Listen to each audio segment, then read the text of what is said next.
안녕하세요. 사연을 잘 보고 있는 40대 중반의 여자입니다. 요즘 들어서 결혼을 늦게 하시는 분들이 참 많으시죠. 저도 원래는 결혼 생각이 없다가 남편을 만나게 되면서 자연스럽게 비혼에서 기혼으로 넘어간 케이스예요. 제가 결혼을 할 줄은 몰랐는데 막상 하고 나서 보니까 좋은 점들도 많지만 어쩔 수 없이 감당해야 하는 부분들이 많이 생기더라고요. 직장이라든지 나중에 아기가 생기면 어떻게 할지 등등 이런 것들 때문에 그동안 결혼을 미루었던 것도 있었는데요. 결혼이라는 게 어렵게 느껴지기도 하고 다른 사람들이 결혼해서 아이도 낳고 하는데 그 삶은 어떤 삶일까 궁금하긴 했어요. 하지만 그렇다고 해서 당장은 제가 하고 있는 일을 놓고 결혼을 하기는 힘들었고 지금을 열심히 살면서 정말 맞는 사람이 있다면 그때 다시 생각을 해보기로 했어요. 제가 나이가 계속 차다 보니까 주변에서도 계속 왜 안 하냐고 이야기를 하는 것도 은근히 스트레스가 되기도 했는데요. 그래서 아직은 생각이 없다고 이야기를 하고 나중에는 비혼 선언까지 하니까 그 뒤로는 말씀을 안 하시더라고요. 그런 제가 결혼 이야기를 꺼냈으니 부모님께서는 제 남편에 대해 궁금해 하실 수밖에 없으셨을 것 같은데요. 그동안 제가 결혼은 하지 않는다며 굳이 하더라도 진짜 마음에 드는 사람이 아닌 이상 안 한다고 했거든요. 나 지금 만나는 사람이랑 결혼할 거요. 결혼? 너가 결혼이라고? 아니, 뭐 하는 사람인데? 어떻게 만났는데? 몇 살? 같은 회사야? 하나씩 물어봐, 엄마. 나보다 3살 어리고 같은 회사야. 예전에 들어왔다던 신입 있잖아. 아, 그 성실하게 일한다는 청년이구나. 3살이나 어리다니. 내 딸 능력 좋네. 부모님께서 기뻐해 주시고 동생도 진심으로 축하를 해주니 저도 기분이 좋아졌어요. 결혼을 하면 저에게 생길 수 있는 리스크들을 감당할 수 있겠다는 생각으로 그만큼 남편을 사랑했기 때문에 진행했습니다. 결혼 생각이 없던 제가 남편이랑 자연스럽게 이야기를 하면서 저도 정말 많이 남편을 사랑한다고 느끼고 있었거든요. 남편을 처음 만났던 것은 회사 내 신입사원으로 들어왔을 때였는데요. 저는 또래보다 직책이 높은 편이라 과장을 달고 있었는데 초반에 남편이 처음부터 눈에 들어오진 않았어요. 그냥 평소처럼 사원이 한 명 들어왔다는 생각뿐이었지 저에게 딱히 큰 영향을 주진 않아서 일적으로만 대하고 있었거든요. 그동안 많은 사원들이 왔었지만 그중에서 사내연애까지 생각을 했던 적도 없었고 또 일적으로 바쁘다 보니까 그럴 생각은 아예 안 해봤던 거였거든요. 근데 이번에는 뭔가 달랐어요. 노력하는 모습과 열정적으로 일을 하는 것을 보니 저도 모르게 호감이 생겨가고 있더라고요. 한 번은 남편이랑 같이 야근을 할 때 자연스럽게 서로에 대한 이야기를 하다 보니 남편도 참 외로운 사람이었겠다는 생각이 들었어요. 홀어머니를 모시고 계신다고요? 쉽지 않은 일인데. 그래도 아버지 돌아가시고 어머니가 고생을 많이 하셔서 외면을 할 수 없었어요. 하나밖에 없는 자식인데 이 정도 도리는 해야죠. 태영 씨는 마음이 참 따뜻하신 것 같아요. 부모님을 공경하는 마음과 또 일도 열심히 하시잖아요. 정말 보기 좋아요. 과장님이 그렇게 말씀하시니 더 열심히 해야겠는데요. 오늘도 빨리 마무리하고 퇴근하고 맥주 한잔 해요. 좋아요. 얼른 마무리해봅시다. 처음부터 사내 연애는 생각도 안 하고 있었던 저도 남편의 다정함과 스윗함에 넘어가고 말았어요. 제 주변에는 가부장적인 사람들이 더 많고 아무래도 어린 나이에 직책으로 올라오다 보니 다양한 사람들을 만나면서 제 연애는 신경을 쓰지 못하고 있었거든요. 특히 주변에서도 연애를 안 하냐고 이야기를 할 정도였는데 그렇다고 연애를 아예 안 했던 건 아니었어요. 단 결혼까지는 생각을 못했던 것뿐이었거든요. 주변 친구들도 제가 결혼에 대해서 생각이 없다는 걸 알고 소식 듣고서 많이 놀랬던 기억이 나네요. 제대로 잘 이야기를 했다고 생각하고 준비를 하는데 생각보다 할 게 많았어요. 사람들이 왜 1년을 준비하는지 알겠더라고요. 그래도 사랑하는 사람과 함께하니까 이것 또한 추억이라고 느껴지더라고요. 그리고 친구들에게 청첩장을 나누어 주니까 주변에서 다들 놀라면서 혹시 사고 친 게 아니냐며 이야기가 나올 정도였는데요. 저는 아니라며 웃으며 이야기했고 친구들도 진심으로 축하를 해줬어요. 게다가 남편이 4살이나 어리니까 저한테 능력자라면서 이야기를 하더라고요. 괜히 어깨가 으쓱해지기도 하고 남편을 소개시켜주니까 다들 잘 만났다며 그날은 즐겁게 자리를 마무리할 수 있었어요. 친구들의 질문에도 대답을 잘해주고 남편이 청첩장을 주는 자리에서 매너 있게 행동하는 모습을 보니까 고맙게 느껴지더라고요. 다정하고 또 부모님께도 잘하는 남편을 만나서 앞으로 행복할 일만 남았다고 생각하고 있었죠. 결혼이 얼마 남지 않았을 때 유부녀인 친구를 만나서 이야기를 나누는데 그 친구도 제가 결혼한다고 하니까 놀라더라고요. 아이까지 있는 모습을 보니까 저도 남편이랑 그런 가정을 꿈꾼다고 하니 제대로 사랑에 빠졌다며 저를 놀렸어요. 진짜 내 인생에는 결혼이 없을 줄 알았는데 이렇게 갈 줄은 몰랐네. 그러니까 말이야. 진짜 사람 일 모른다. 그치? 나도 나이 더 먹기 전에 아이는 가지고 싶은데 그건 아직 잘 모르겠나? 내가 이런 생각을 하고 있다니 아직도 웃겨. 야, 15년 본 네 친구도 지금 상황이 안 믿기는데 너라고 이해가 가겠냐? 그래서 남편 될 사람은 어떤 사람인데? 홀어머니 혼자 모시고 살 정도로 효자야. 같은 회사인데 결혼하고 나서는 다른 곳으로 이직한다더라고. 이직? 굳이 왜 이직을 해? 어차피 회사 사람들 다 알 텐데. 그건 그렇고 홀어머니 모시고 산다고? 그럼 어머님은 어떻게 하신대? 그 집이 어머님 집이라서 아마 남편은 내가 살고 있는 곳으로 올 것 같아. 회사는 뭐 어차피 내가 벌어도 되고 굳이 부담은 안 주고 싶어. 야, 너 진짜 능력녀구나. 그래도 조심해. 홀어머니면 진짜 효자 노릇하려고 결혼하는 걸 수도 있으니까. 내 주변에 그런 케이스 많이 봤다. 에이, 1, 2년 본 것도 아니고 이제 4년이 다 되어가는데 그 사람 그럴 사람 아니야. 그리고 설마 같이 살기라도 하겠어? 그리고 그런 얘기 나오더라도 알잖아, 나 칼 같은 거. 걱정 마. 결혼을 한 친구 이야기를 듣고 설마 하는 것도 있긴 했지만 제가 아는 남편은 그럴 사람이 아니었거든요. 만나면서 저를 진정으로 사랑해줄 수 있는 사람이라는 것을 느끼게 되고 자연스럽게 연애 기간을 거쳐 결혼까지 하게 된 것이었어요. 진지하게 결혼 이야기가 나올 점에는 시어머님과 직접 얼굴을 마주하고 식사를 하는 자리를 가졌는데 전혀 그런 게 없었거든요.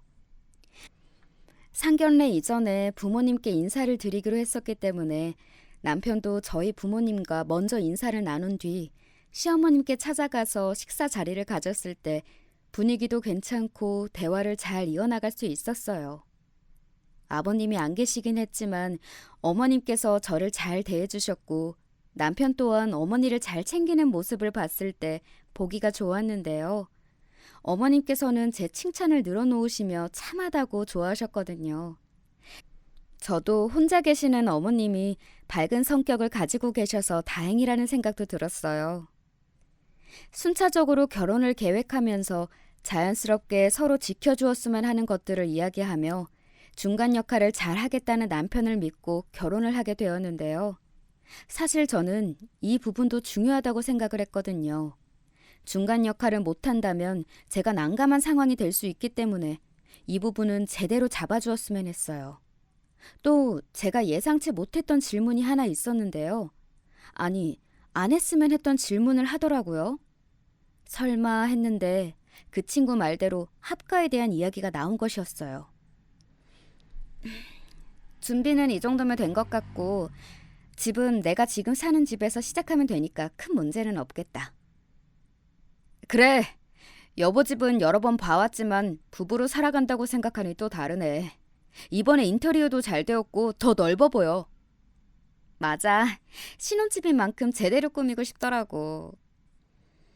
집도 우리 둘이 살기에는 넓은데 이번에 어머니를 같이 모셔보는 건 어떻게 생각해? 응? 어머님을? 여보, 우리 아직 식도 안 올렸는데 신혼도 즐겨야 하고. 그리고 나는 어머님 모시고 살 자신이 없어.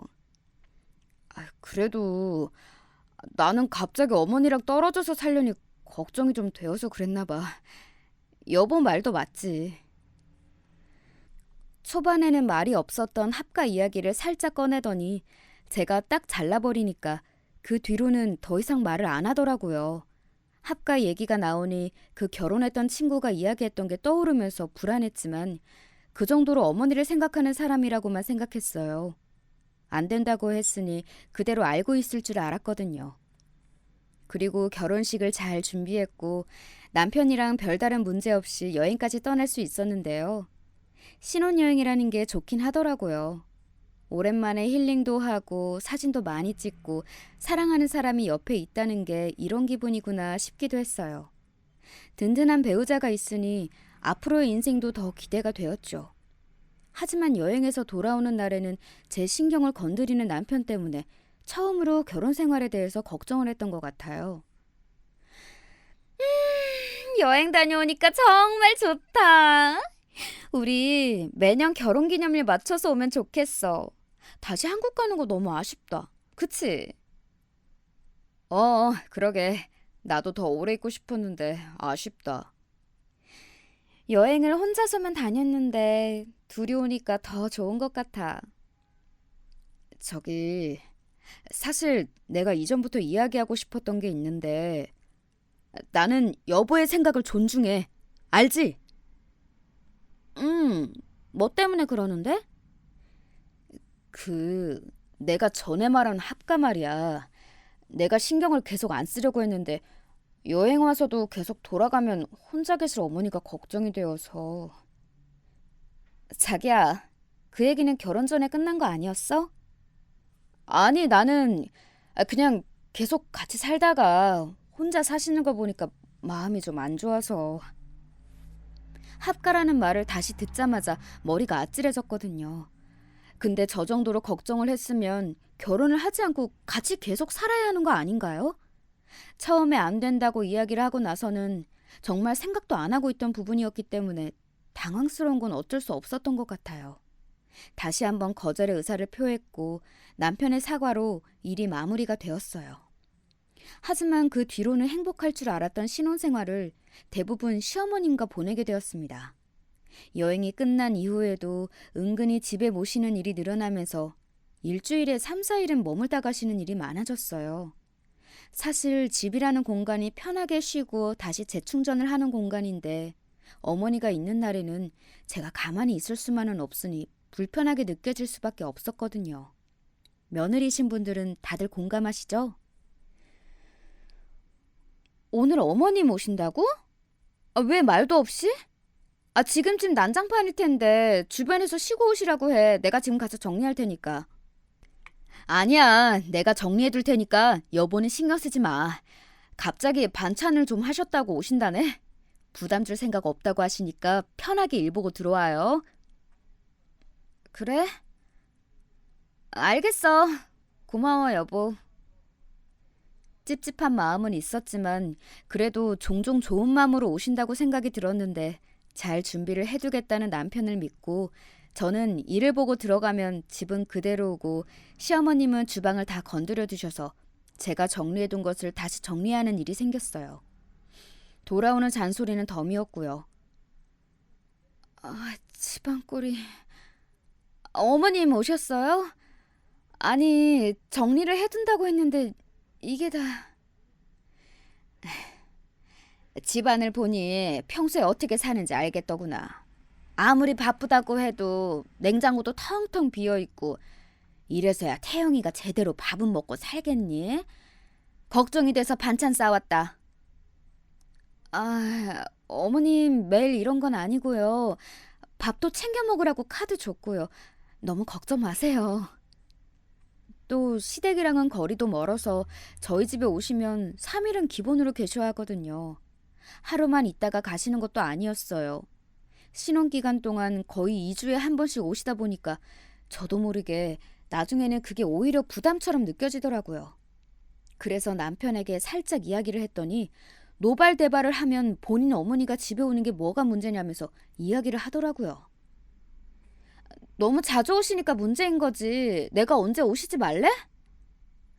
난 여보가 이렇게 얘기하는 게 더 서운해. 우리가 남도 아니고 가족인데 가족이 집에 오는 건 당연한 거 아니야? 나도 다음날 출근해야 하고 또 집에서 이것저것 만지는 거 솔직히 불편해. 내 살림살이 보면서 마음에 안 드시는 게 보이는데 내가 어떻게 편하게 집에서 쉴 수가 있겠어? 아니, 우리 엄마가 도대체 뭐 했길래 이렇게까지 얘기를 하는 거야? 난 정말 이해를 할 수가 없어. 그냥 어머니가 오는 게 싫으면 싫다고 얘기해! 남편을 보니 답답하기까지 했는데요. 사실 남편의 말을 이해를 하지 못한 건 아니지만 제가 오지 말라고 한 게 아니잖아요. 저를 완전 시어머니가 오는 것을 싫어하는 며느리로 만들어버리니까 그게 더 짜증이 났던 것 같아요. 저는 일을 하고 들어오면 집에서 쉬어야 되는 사람인데 집에 어머니가 있으니 어떻게 쉬겠어요. 남편이랑은 도저히 이야기가 되지 않아서 제가 직접 시어머님께 이야기를 드리기로 했어요. 남편이랑 아무리 이야기를 해도 결론이 나지 않으니 직접 부딪히기로 마음을 먹고 저녁을 먹으면서 자연스럽게 말을 꺼내봤는데요. 어머니, 결혼한 뒤로 매주 2, 3일은 와서 계시는데 저도 일을 다니다 보니까 집에서 쉬고 싶을 때가 있거든요. 그리고 오실 때는 미리 연락을 해주셨으면 좋겠어요. 지금 내가 불편하다고 이야기를 하는 거니? 하나뿐인 시어머님이 며느리 집에 가서 잠을 자는 것도 허락을 맡아야 되는 거야? 어떻게 보면 내 아들 집인데 아들 집에 가면서 허락을 맡는 부모가 어디 있니? 어머님, 이게 무슨 짓이에요? 식탁이 다 엉망이 되었잖아요. 제가 이야기를 끝내기도 전에 어머님께서는 반찬을 뒤엎으며 제 말에 반박을 하시기 시작했어요. 그 뒤로는 대화가 전혀 통하지 않는다는 것을 느낄 수밖에 없었고 남편이나 어머님이나 둘 다 제 입장은 전혀 고려하지 않는다는 게 느껴졌는데요. 결혼 전에는 시어머니와 이렇게 트러블이 생길 것이라는 것은 생각도 못하고 있던 부분이었어요. 맞닥뜨리고 나니까 의견 조율이 쉽지 않더라고요. 게다가 그 일 이후로는 더 심하게 저를 대하시는 것이 느껴졌는데요. 반찬이 짜다느니 집안이 청소가 안 되어 있다는 이야기를 하면서 계속 제가 와이프로서 제대로 못한다는 말만 늘어놓으시더라고요. 또 남편에게 이야기를 하니까 그날은 제가 말을 너무 심하게 했다네요. 엄마가 상처받아서 그런 거라고 말이죠. 이후에는 양보를 해서 나름대로 시간을 조율해 보려고 노력을 하면서 지내봤는데요. 제가 집에 없어도 된다고 하시니 그냥 나가서 저 혼자만의 시간을 가지기도 하고 특히 크게 신경을 쓰지 않았던 것 같아요. 어머님이 그렇게 해도 된다고 하셨고 무엇보다 시간을 허비하면서 힘든 시간에 보내고 싶지 않았거든요. 그래서 오신다고 하는 날에는 친구와 약속을 잡는다든지 혹은 제가 나가고 싶을 때 나가면서 문화생활을 즐기기도 했는데 남편의 불만이 터져나오더라고요. 당신 정말 너무한 거 아니야? 어머님 오셨다는데 밖에서 친구들이나 만나고 있고? 어머님이 나한테 뭐 하라고 시키신 것도 아니고 저녁 드시라고 말씀드렸어. 어머님이 한두 살 먹은 아이도 아닌데 그렇게까지 챙겨줄 필요는 없잖아. 너 말을 정말 섭섭하게 한다. 어머님이 혼자 계시면 얼마나 외로우실지 생각을 해봤어? 그렇게 외로우실 것 같으면 당신이 들어와서 봐드리면 되지 왜 나한테까지 그래? 애초에 집에 오실 때도 내가 약속 있다고 미리 말씀드렸어. 괜찮다고 하셨고. 엄마가 괜찮다고 하는 말이 다 그냥 괜찮은 줄 믿는 거야? 당신 그렇게 안 봤는데 진짜 정없다. 도대체 내가 뭘 잘못했길래 나한테 그러는 거야? 끊어. 나 오늘 늦게 들어가. 사실 여기까지만 보시면 제가 너무 시어머니에게 너무 모질게 대한다고 느껴지실 수도 있는데요. 신혼 초부터 계속해서 저희 집을 찾아오셨고 거의 매일 보는데 이걸 불편해하지 않을 며느리는 몇 없다고 생각해요. 시어머니가 계시면 저녁도 차려드려야 되고 또 뭔가 하고 싶은 게 있다고 말씀하시면 같이 나가서 여가 생활까지 하다 보니 힘들어졌어요. 그래서 저희 나름대로 방법을 찾아서 혼자만의 시간을 가졌던 것이었거든요. 근데 어머님도 신경 쓰지 않는다면서 서운해 하시는 모습을 보니까 참 어렵다는 생각이 들었어요. 결혼을 결심하고 난 뒤에 어머님을 뵈었을 땐 이런 이야기들을 일절 하시지 않으셨거든요. 오히려 본인은 외로움을 타지 않으니 저희 둘만 잘 살면 된다고 하셨고 혼자 사는 게 편하다고 말씀하셨던 분이세요. 근데 결혼을 하고 나니까 이렇게 태세 전환을 하실 줄은 몰랐는데 정말 합가까지 생각을 하시는 건지 갈수록 이해가 되지 않더라고요. 결혼 전엔 몰랐는데 남편은 거의 마마보이 수준으로 어머님을 좋아하는 편이었고 어머님의 말이 곧 법이라는 듯이 오신다고 하면 그날은 스케줄을 거의 다 비워둬요. 혼자 사시는 게 짠하긴 하지만 그렇다고 저희가 용돈을 덜 드리는 것도 아니고 넉넉하게 드리고 있는데 본인만의 삶을 사는 것도 오히려 시어머니에게 좋은 거 아닐까요? 오히려 저희와 같이 있고 하시는 걸 보니까 정말 외로우신 것 같기도 하고 헷갈리는 와중에 계속 받아들이다간 합가까지 이루어질 거라는 생각이 들더라고요. 그래서 그 부분에 대해서는 남편에게 큰 소리를 치며 거부에 대한 의사를 표현했고 다행히 그 뒤로는 합가 이야기는 나오지 않지만 어머님이 오시는 것은 여전했어요. 저번에는 그냥 오시기만 했는데 갈수록 반찬 간섭이라든지 집안일에 대해서 이야기를 하시는 게 늘어나다 보니까 다툼이 생길 수밖에 없었는데요. 이런 건 어느 며느리나 다 겪을 수 있는 부분 중 하나잖아요. 그래서 항상 어머님이 오시기 전에 집을 정돈해 놓고 반찬까지 준비를 해두는데 어머님 눈에는 성에 차지 않는지 이것저것 트러블이 생기도록 이야기를 하시니까 나중에는 남편이 한 건데 입맛에 안 맞으셨어요? 라고 제가 말을 하니까 그 뒤로부터는 정말 한마디도 안 하시더라고요. 갈수록 아들 사랑이 더 눈에 띄게 보이는 어머님을 볼 때마다 점점 더 제가 사연에서 봤던 일들이 저에게 생기는 것 같다는 생각이 들었어요.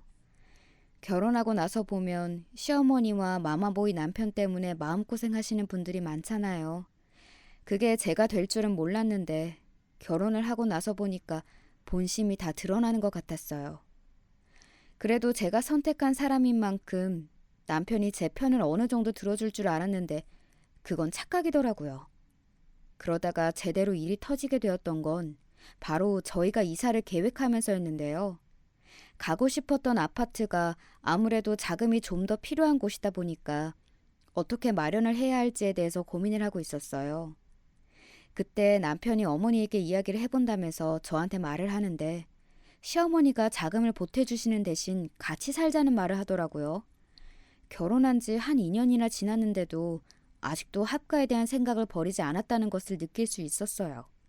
저는 절대 안 된다고 이야기를 했는데 남편은 차라리 도움을 받아서 조금이라도 이자를 줄이는 게 맞지 않냐는 이야기를 해주더라고요.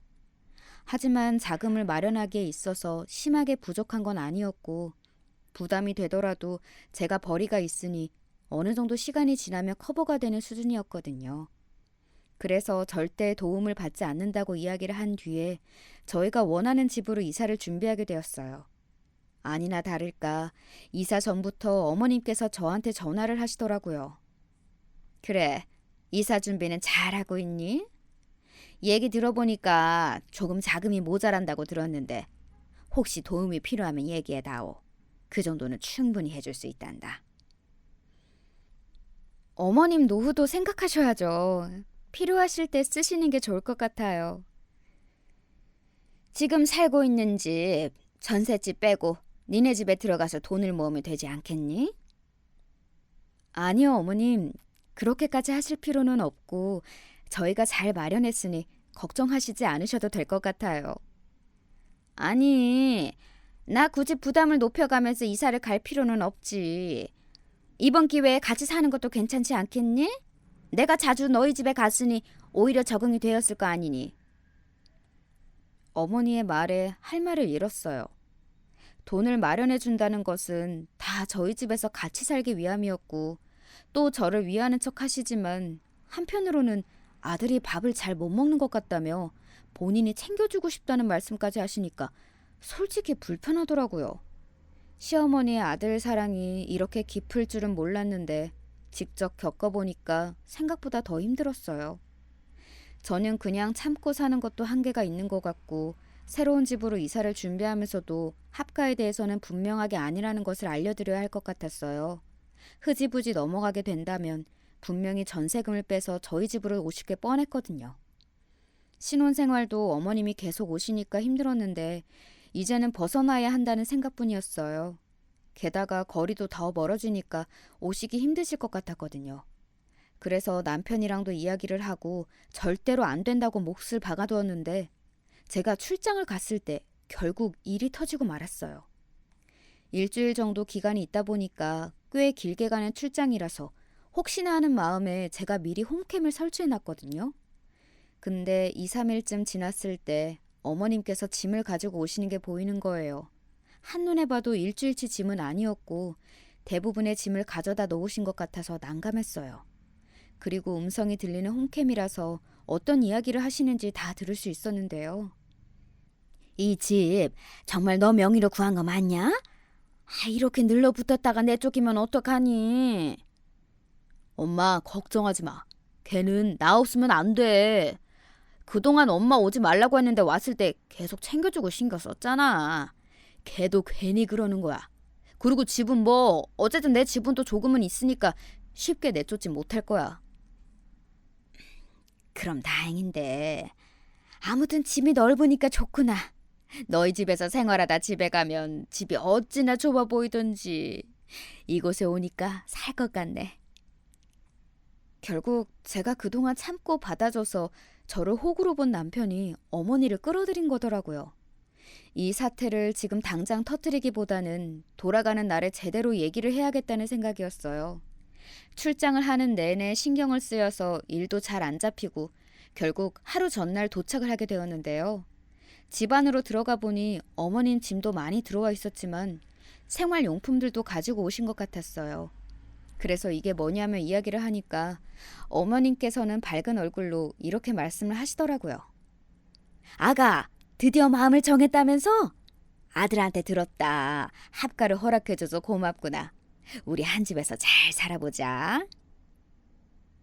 이게 무슨 말씀이세요? 어머님, 저희가 이사 오기 전부터 얘기했지만 합가는 안 한다고요. 엄마, 잠깐 들어가 있어. 내가 이 사람이랑 얘기 좀 할게. 제 반응에 시어머님이 당황하신 게 보였지만 막상 아들이 방으로 들어가라고 하니 딱히 별 말씀 없이 들어가서 쉬시더라고요. 저는 어이가 없어서 그때부터 남편에게 따지기 시작했어요. 합가는 절대 안 된다고 했는데 왜 갑자기 어머님 짐까지 드리고 있는 거야? 합가 허락이라니 난 그런 적도 없는데. 지금까지 이렇게 했으면 지금은 좀 져주면 안 돼? 이미 이렇게 된 거 어떡하겠어. 어머님이 집도 빼셨는데 어디로 가시라고? 내가 싫다고 했는데도 내 집에서 셋이 살자고? 난 절대 못하지. 그럴 거면 이혼해. 뭐? 이혼? 너는 이혼이 장난이야? 겨우 이거 가지고 나한테 그렇게 얘기를 한다고? 착각하나 본데 이 집은 내 명의로 된 내 집이야. 네가 뭔데 내 집에 다른 사람을 들어오라고 해? 그리고 너 홈캠으로 얘기하는 거 다 들었어.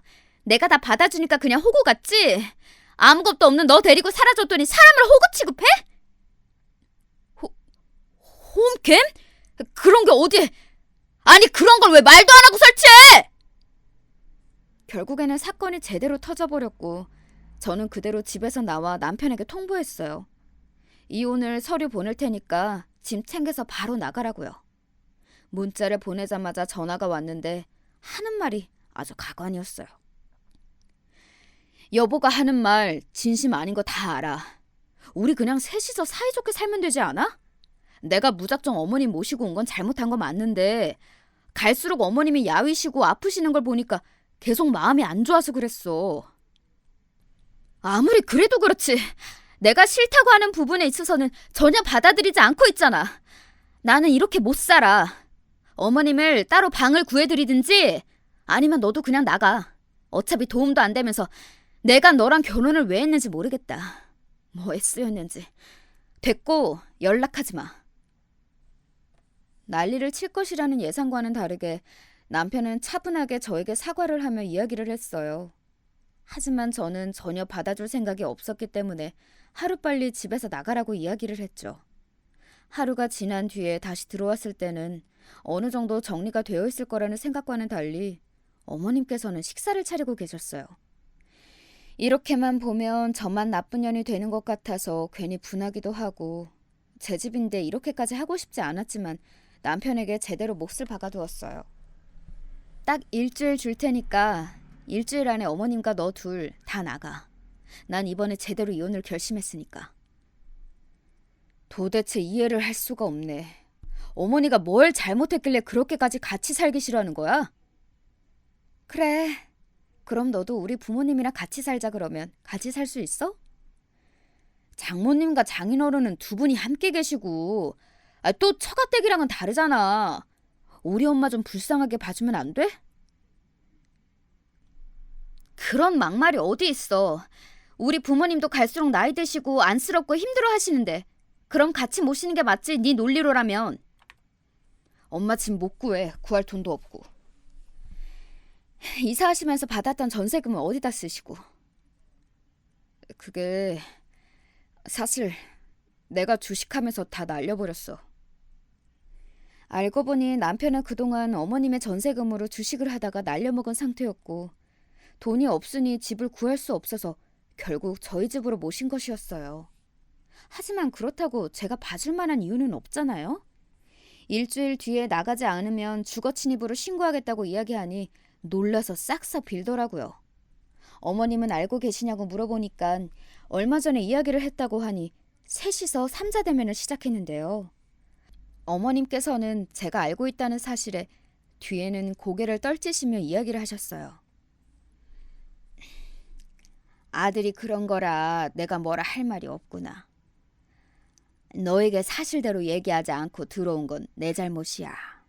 나는 아들이 본인 명의라면서 큰 소리를 치길래 미안하구나. 어머님, 제가 그동안 집에 오시는 거 가지고 불편한 건 맞아요. 하지만 막무가내로 이렇게 들어오시는 건 아니죠. 그리고 제가 전에 말씀드린 건 왜 안 들으셨어요? 제가 전셋집은 빼지 말라고 말씀드렸잖아요. 이 집 제 명의예요. 지금 주거 침입하신 거라고요. 아들이 2배는 될 수 있다는데 믿고 맡겼지. 아가, 상황이 지금 좋지 않잖니. 당장 이 늙은이가 어디를 가겠어. 너가 한 번만 이해해주면 안 되겠니? 시어머니가 아무리 말씀을 하셔도 저는 짠한 마음보다는 화가 더 많이 났던 이유가 있는데요. 이전에 분명히 제가 어머님한테 무슨 일이 있어도 전세금은 빼지 말라고 당부했거든요. 저는 합가를 하지 않았던 이유 중 하나가 어머님이 자금을 가지고 오시면 그걸 그대로 남편이 날려먹을 것이란 걸 알고 있었기 때문이었는데 참 답답한 상황이 이어졌어요. 남편이 합가를 계속 이야기했던 것도 이전에 어머님과 하는 대화를 통해서 어떤 목적이 있는지 알 수 있었거든요. 엄마, 이번에 합가하게 되면 그 전세금은 다 내가 관리해 줄게. 그냥 은행에 넣어두는 게 더 안전하지 않니? 괜히 굴리려고 하다가 손해를 볼까봐 무서워서 말이야. 엄마, 요즘에는 주식 안 하면 내 집 마련은 큰형 생활도 힘들어져. 엄마 평생 일할 거 아니잖아. 맞지. 하지만 맡겼다가 괜히 손해가 나면. 엄마, 또 답답한 소리 할래? 계속 일할 거 아니면 아들한테 맡겨. 아들이 괜히 이런 이야기 하겠어? 아유, 그래. 합가가 결정 나면 전셋집 내놓을 테니 그때 다시 얘기하자. 제가 들으려고 한 건 아니었고 결혼 1년 차쯤 통화를 하는 것을 듣고 알게 되었어요. 그때부터 저는 어떤 목적이 있었는지 알았기 때문에 더더욱 합가가 되는 것은 싫다고 했던 것도 있고, 시어머님과 사는 게 쉬운 건 아니잖아요. 집안일에 도움을 주는 건 바라지도 않았고 오히려 항상 부족하다며 타이르시기만 하시니까 스트레스도 장난이 아니었고요.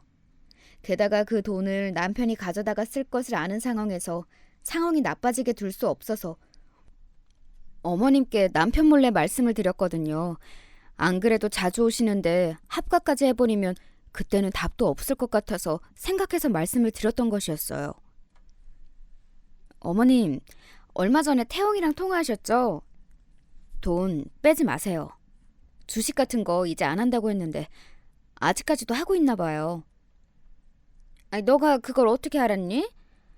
태영이가 알아서 잘 해준다는데 난 우리 아들 믿는다. 그리고 원래 걔가 예전부터 머리 회전이 빨라서 돈도 잘 모았어. 그걸로 장가 간 거잖니. 엄마 손 안 벌리고 말이야.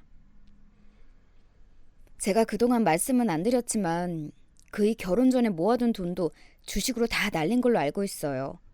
어머니, 그 돈은 절대 주시면 안 돼요. 주식으로 돈을 날려? 아유, 그럴 리가 없다. 너가 잘못 알고 있는 것이겠지. 아무리 말씀을 드려도 듣지 않으시려고 하니 더 제가 해드릴 수 있는 게 없었어요. 주식으로 돈을 날린 것도 결혼을 한 이후 3개월 뒤에 알게 되었던 사실이었는데요. 이미 일어난 일이고 저도 둘이서 다시 갚으면 일어날 수 있다는 말로 위로를 해줬었거든요. 근데 그 후로도 주식에 대한 생각을 버리지 못하고 월급도 탕진하는 달이 많아서 생활비도 항상 내가 이번에 사온 집도 거의 다 제가 한 거나 다름이 없었어요. 그렇게 주지 말라고 이야기를 했는데도 시어머니는 결국 본인의 집 보증금까지 날리게 된 것이었어요.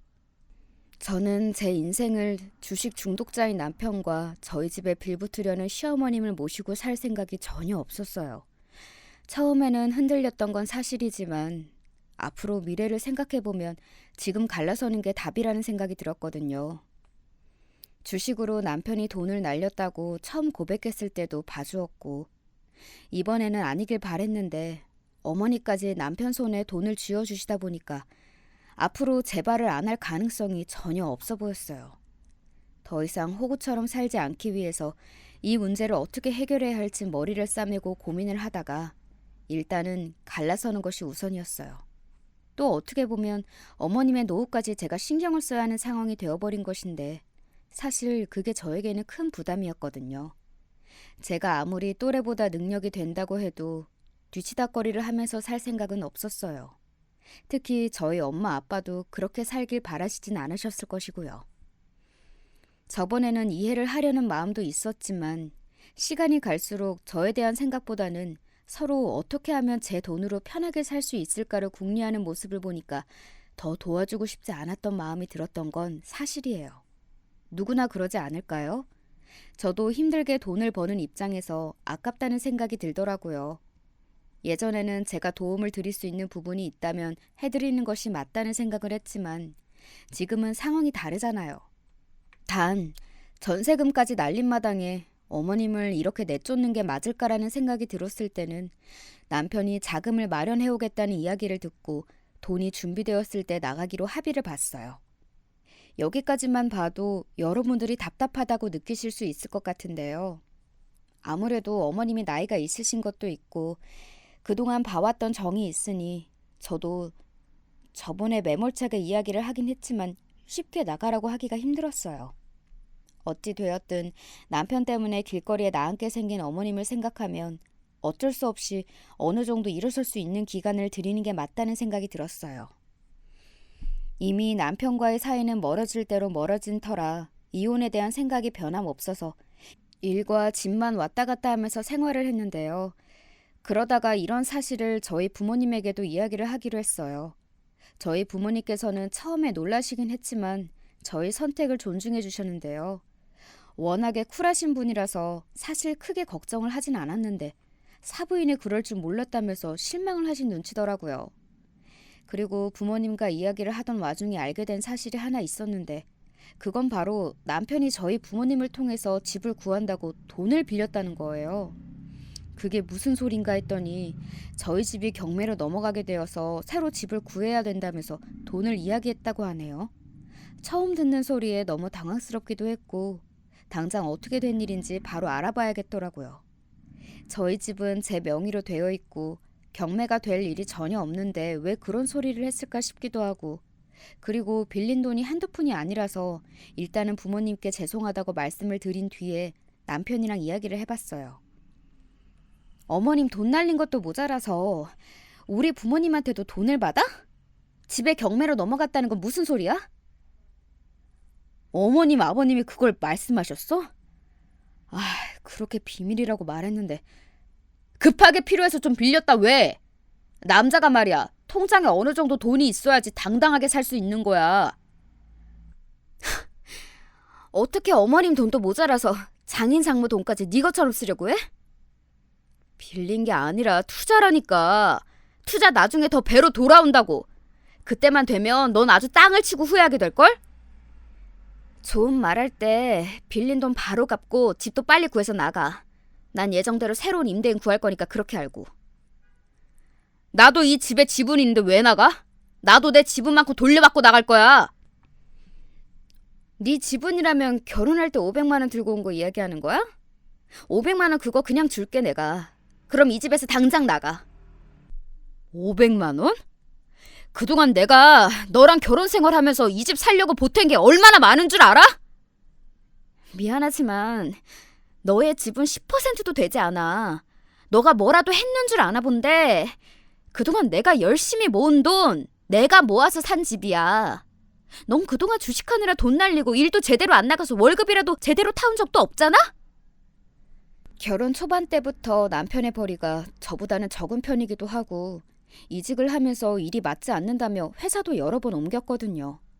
저는 남편이 힘들다고 하니까 당연히 도움을 주고 싶은 마음에 그동안 마음을 썼는데 제대로 된 생활비 한번 받아본 적 없이 2년을 넘게 살았어요.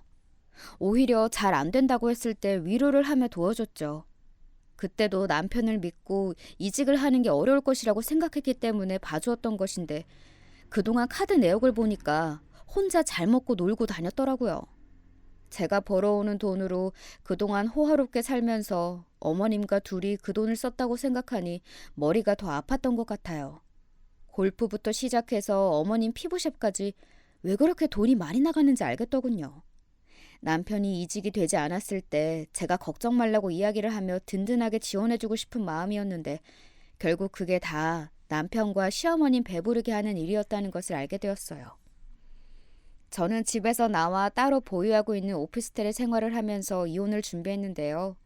예전에 제가 알았던 남편이 맞는지 성실했던 모습은 보이지 않고 이제는 중독자의 모습만 보이고 있으니 만감이 교차하더라고요. 그동안 모아둔 돈도 다 탕진하고 갈수록 남편으로서의 모습으로 두고 봤을 때 미래를 생각하기 어려운 상대가 되어버리니 저도 마음 정리를 하게 되었어요.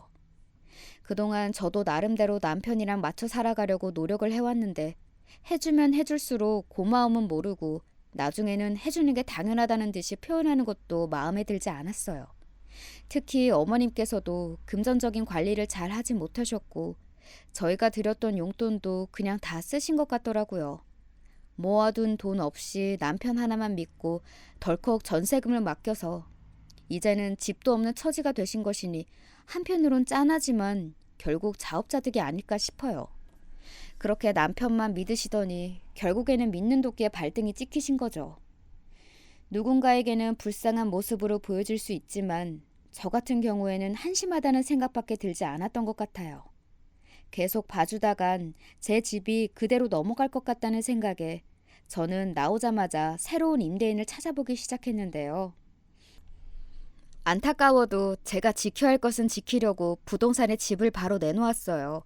저희 집이 지리적으로는 사람들의 인기가 있는 편이라서 금방 사람들이 집을 보러 가기 시작하니 남편에게서 전화가 오더라고요. 집 내놨어? 왜 집에 모르는 사람들이 자꾸 집을 보러 와? 내가 집 내놓는다고 했잖아. 아직도 안 나갔어? 하루빨리 나가는 게 좋을걸? 지금 상태로 봐서는 임대인들이 금방 들어올 것 같거든. 나랑 엄마가 불쌍하지도 않아? 매몰차게 그렇게 내쫓으면 너가 잘 살 수 있을 것 같냐고! 너랑 너희 엄마한테 계속 내 돈을 뜯기는 것보단 낫지. 당장 정리해서 나가. 나중에는 통화로 끝내지 않고 경찰에 신고할 테니까. 내가 이번 일주일 동안 시간 줄 테니까 짐 정리 다 하고 일주일 뒤에 갔을 때도 어머님이 있다면 그대로 주거 침입으로 신고할 거야. 신고를 하겠다고 이야기를 하니까 그제서야 남편은 빌기 시작했어요. 그동안 본인이 잘못했다면서 앞으로 착실하게 잘하고 어머님도 집에 부르지 않겠다며 따로 집을 구해드리겠다고 하네요. 지금까지 같이 살고 싶다면서 계속 이야기를 해놓고선 이제서야 따로 살자고 말을 하니까 그게 더 어이가 없었어요. 마치 상황이 닥치고 나니까 저를 붙잡는 느낌이라고 해야 할까요? 저는 절대 봐주지 않았어요. 그동안 흐지부지 행동이 있기 때문에 이제는 제대로 된 행동을 해야 할 때가 된 것 같아서 더 이상 봐주지 않기로 했거든요.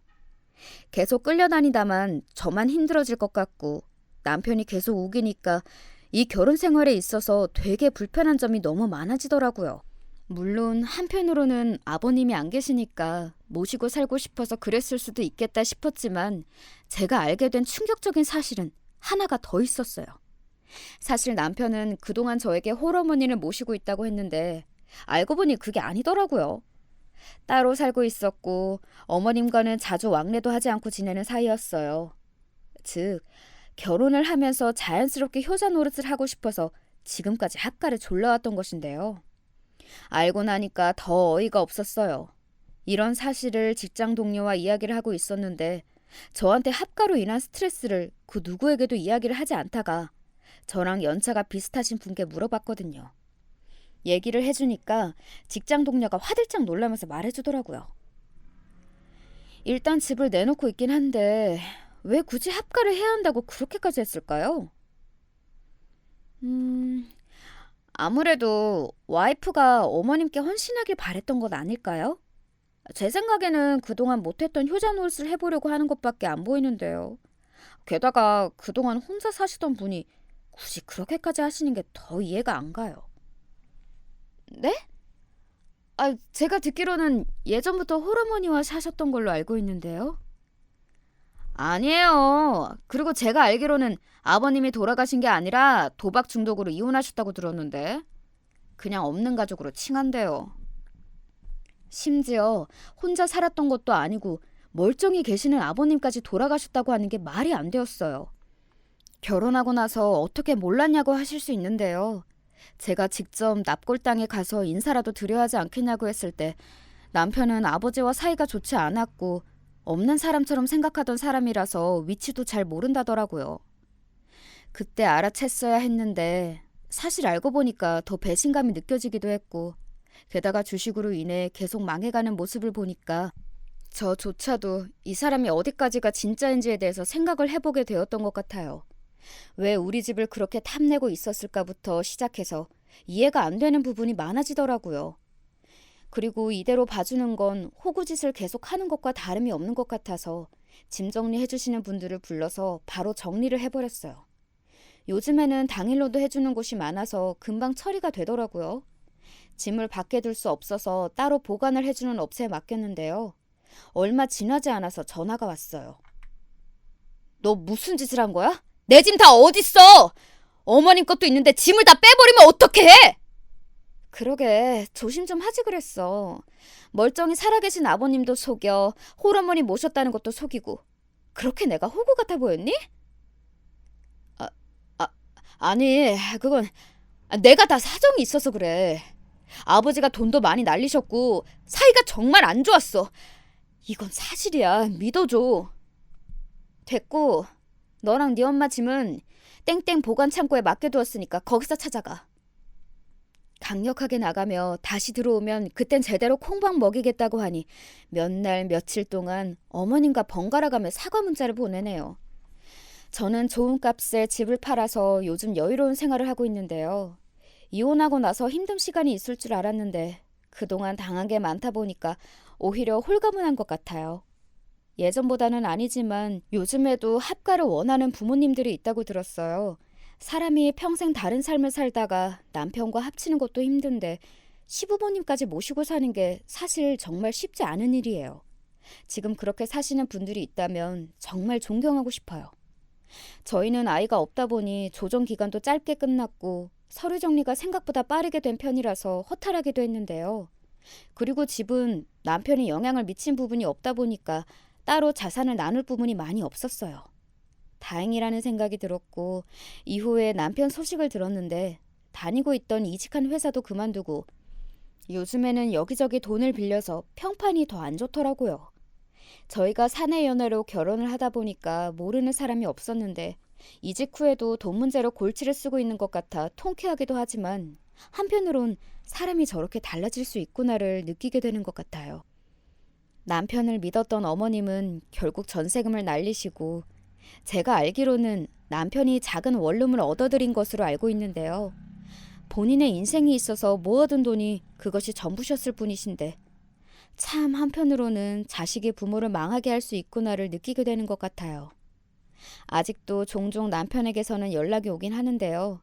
다시 합칠 생각은 없는지 여유가 있다면 도와줄 수 있냐는 듯이 말을 하지만 결국에는 다시 제 도움이 필요해서 연락을 하는 것으로밖에는 보이지 않더라고요. 남편은 저희 집을 담보로 두고 받았던 대출 때문에라도 저에게 매달 일정 금액을 보내주어야 하는데 오히려 돈을 빌려달라고 말을 하니까 웃기기도 하네요. 결혼이라는 걸 하면서 행복한 나날들을 보낼 줄 알았는데 막상 갈라서고 나니까 마치 꿈을 꾼 것 같네요.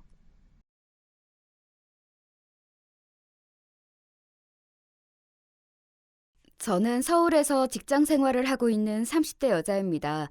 얼마 전 한창 결혼 준비를 하다가 겪은 예비 시댁의 무례함 때문에 곤욕을 치른 경험이 있어서 소개해 봅니다. 예비 신랑과 저는 친한 언니의 소개로 처음 만났습니다. 예비 신랑. 그때 당시는 남자친구죠. 그 사람은 듣기로는 굉장히 부잣집에서 자란 귀공자 스타일이라고 했는데 막상 처음 만난 소개팅 자리에서의 모습은 굉장히 수더분하고 소탈한 모습이었습니다. 그런 모습이 좋게 보여 몇 번의 만남 이후에 본격적으로 교제를 시작했습니다. 누구나 다 그렇겠지만 연애에도 허니문 기간이 있지요.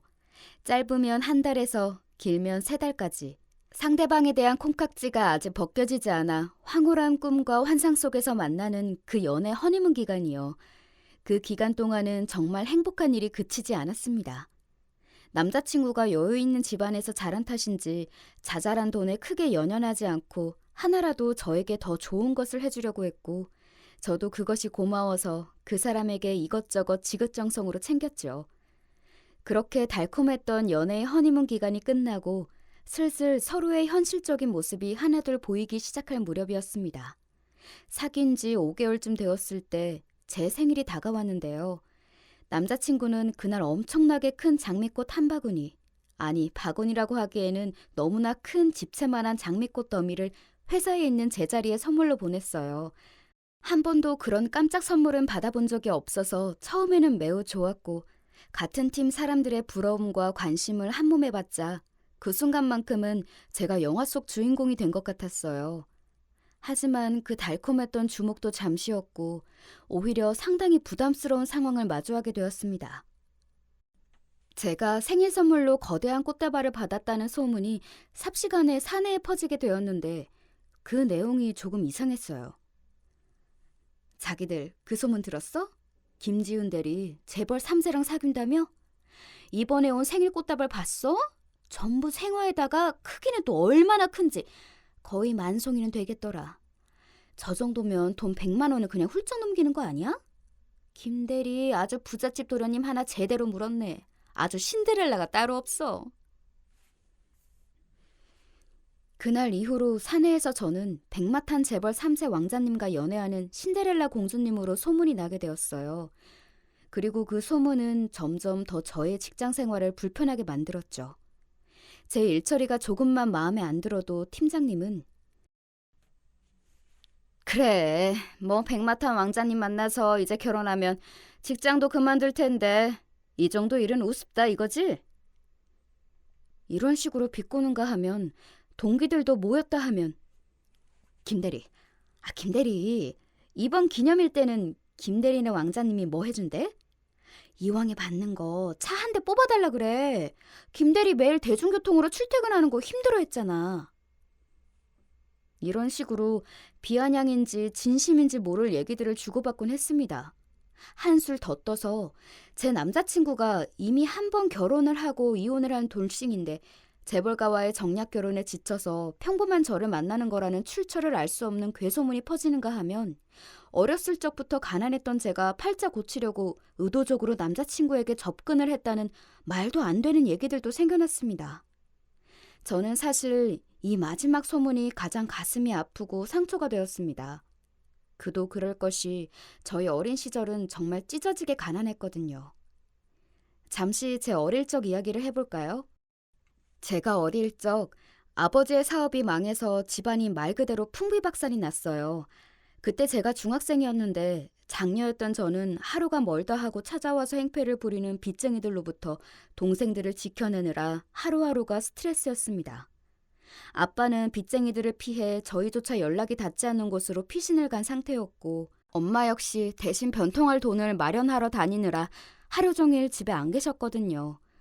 그렇게 동생들과 저만 덩그러니 남겨진 집에 찾아온 빚쟁이 아저씨들은 깡패나 다름없었습니다. 야, 니네 아빠 어딨어? 어? 내가 어린애들만 있으면 곱게 갈 줄 알았지? 나 눈에 뵈는 거 없는 놈이야. 당장 니네 아빠 찾아서 내 돈 갚아! 빚쟁이들은 그렇게 험악한 위협과 동시에 물건들을 부수기 시작하는데 저는 어린 동생 둘을 양쪽에 한 팔씩 꼭 끌어안고 얼른 이 상황이 끝나기만을 벌벌 떨며 기다렸습니다. 이런 상황은 8, 90년대 막장 드라마에나 나오는 이야기인 줄 알았는데 21세기를 사는 나한테 이런 일이 일어나다니. 그 시절 일은 사춘기 소녀였던 제겐 잊을 수 없는 상처와 아픈 기억으로 남아 있습니다. 그렇게 빚쟁이들이 실컷 물건을 부수고 위협이 끝날 때쯤이면 항상 제 한쪽 어깨 옷깃을 잡고 벽에 힘껏 밀어붙이며 이렇게 말하곤 했습니다. 야, 너 이번 주까지 네 애비 찾아서 돈 받아와. 안 그러면 너까지 팔려갈 줄 알아. 알았어? 그렇게 쑥대밭이 된 집에서 저와 동생들은 서로를 부둥켜 안고 하염없이 울었습니다. 하루는 학교에 가 있는데 엄마한테 문자가 와 있었습니다. 지훈아, 우리가 급하게 이사를 가게 되었다. 성윤이, 희윤이는 엄마가 얼른 학교로 가서 데리고 출발할 테니까 너는 엄마가 보내주는 주소로 바로 와. 네 짐은 이미 다 챙겨서 나왔다. 그렇게 어릴 적부터 살아왔던 정든 집에게 이별을 고할 새도 없이 처음 보는 주소를 물어물어 찾아간 새로운 집은 정말 암울했습니다.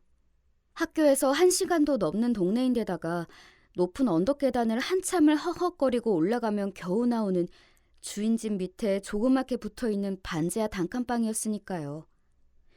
여름이면 끊임없이 나타나는 바퀴벌레와 겨울이면 꽁꽁 얼어붙어 잘 때에도 큰 솜털 잠바를 입고 이불을 덮고 자야 했던 그 열악했던 환경은 지금도 떠올릴 때마다 치가 떨립니다. 그나마 머리가 좀 컸던 저는 견딜만 했지만 아직 초등학생이었던 동생들은 얼마나 견디기 힘들었을지 생각만 해도 가슴이 아픕니다. 저는 그런 처절한 가난이 싫어 정말 코피 쏟아가며 열심히 공부했습니다. 고등학교는 이사간 집 근처로 다니게 되었는데 워낙 환경이 안 좋았던 곳이어서 그랬는지 몰라도 조금만 열심히 공부해도 내신 성적이 잘 나와서 모범생 대열에 합류할 수 있었습니다. 하지만 모의고사만 보면 원하던 성적이 나오지 않아 정작 대학 입시는 요원에만 보였습니다. 그러던 중 중학교 때 친구들에게 연락해서 친구들이 다 쓰고 버리는 각종 문제집과 필기 자료들을 받아와서 다시 한번 필사적으로 공부했습니다. 제가 다니던 중학교는 좋은 학군에 위치한 데다가 학부모들의 학구열이 워낙 높았던 곳이라 중학교 친구들에게 잘만 얘기하면 좋은 학습 자료를 구할 수 있었거든요. 물론 대부분 친구들이 다 쓰고 해질 대로 해진 헌책들이었지만 그것만으로도 친구들에게 큰 절을 올려야 할 판이었습니다. 그렇게 독하게 고등학교 3년 내내 공부해서 원하던 대학에 들어갈 수 있었고 그때부터는 과외를 하면서 제 학비와 생활비를 스스로 충당할 수 있게 되었습니다. 그때쯤 아버지도 지난 모든 사업 실패를 잘 수습하고 동네에서 엄마와 조그맣게 가게를 운영하고 계셨습니다.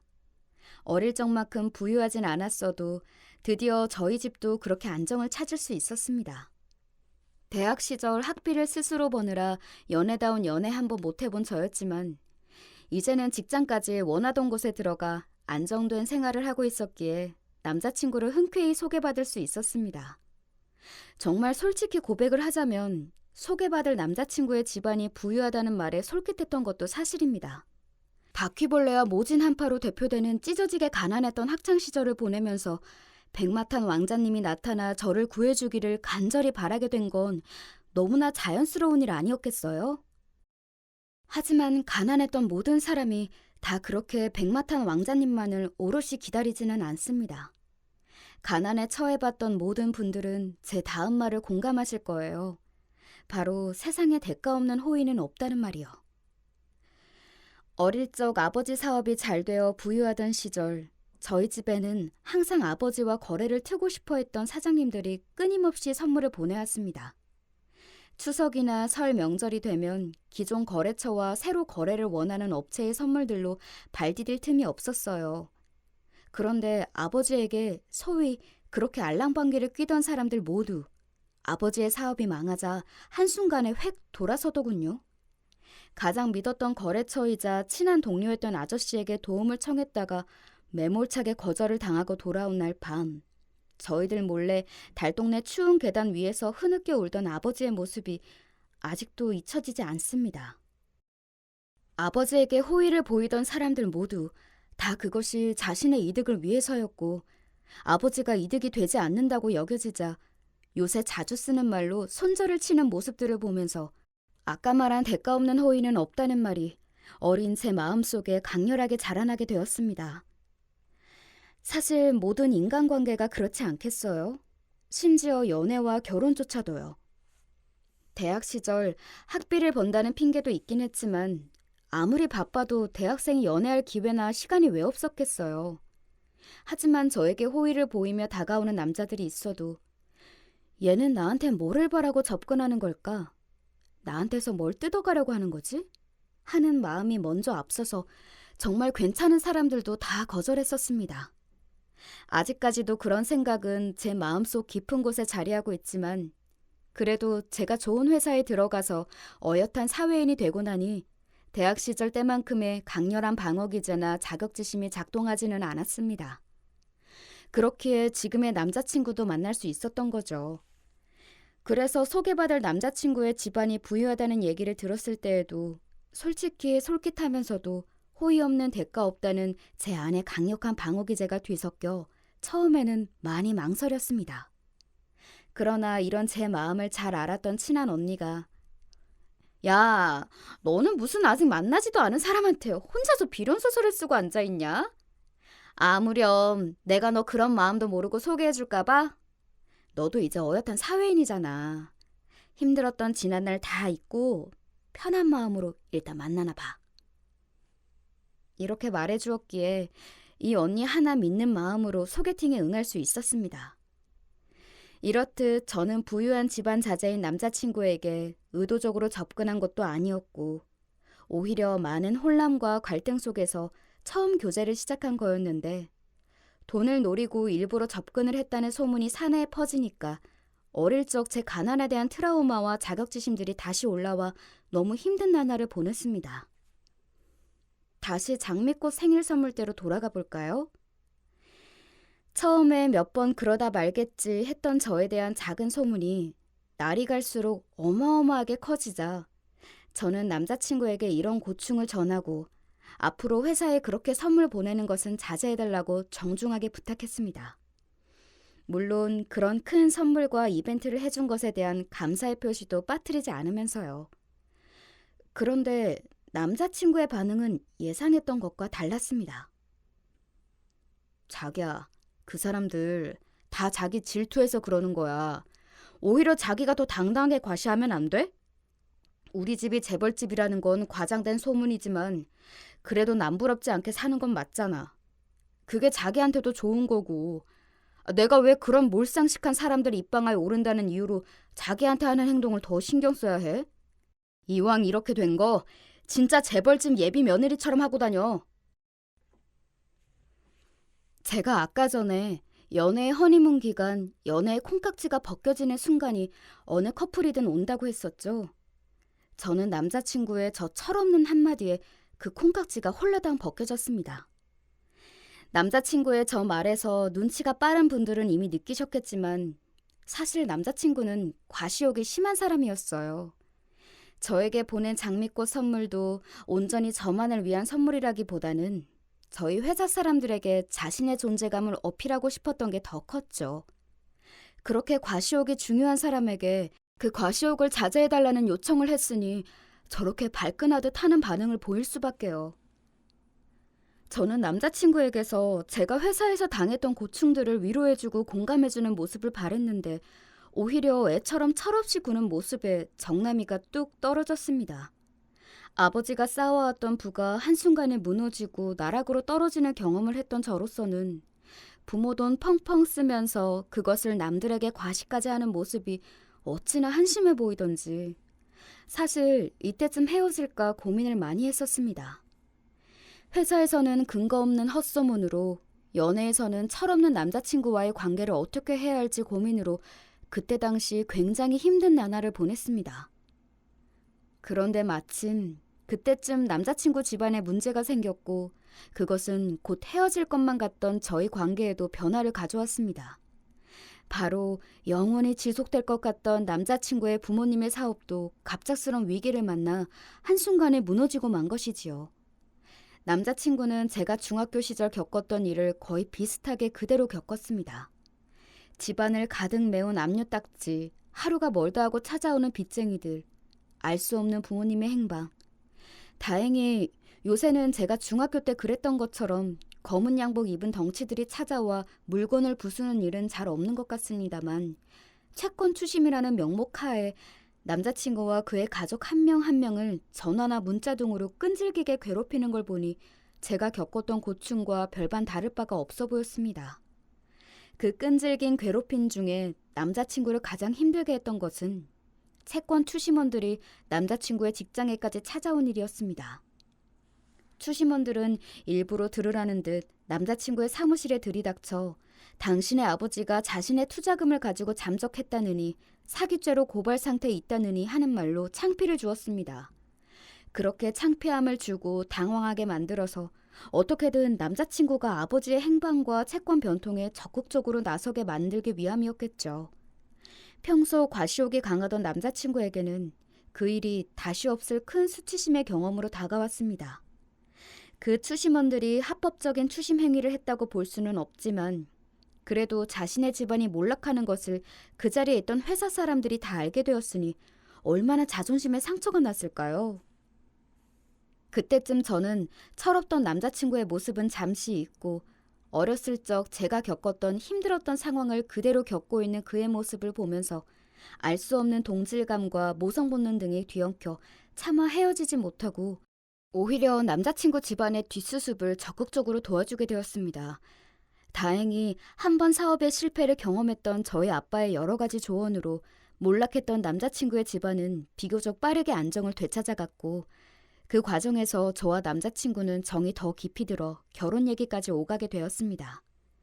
저는 이전에 제게 보였던 남자친구의 철없던 모습이 마음에 걸리긴 했지만 이 정도로 집안에 큰 시련을 겪어낸 사람이라면 그 사이에 더 성장했을 것이라는 믿음과 남자라면 약간의 과시욕 정도는 눈 감아줄 수 있다는 생각에 이 사람을 제 신랑으로 맞아들이기로 결정을 했습니다.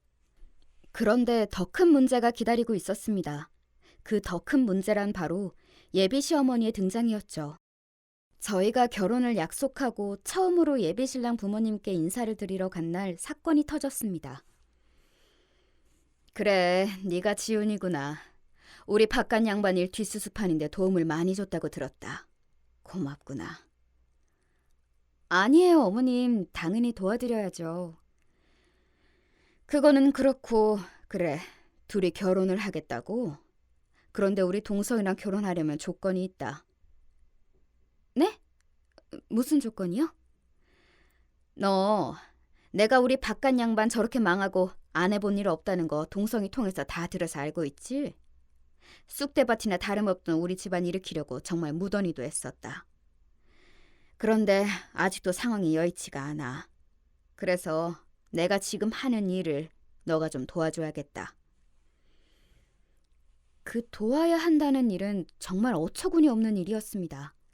예비 시어머니는 집안이 망하고 생계를 위해서 이 일 저 일 마다하지 않고 하시다가 1년 전쯤부터는 보험 설계사로 일하고 계셨습니다.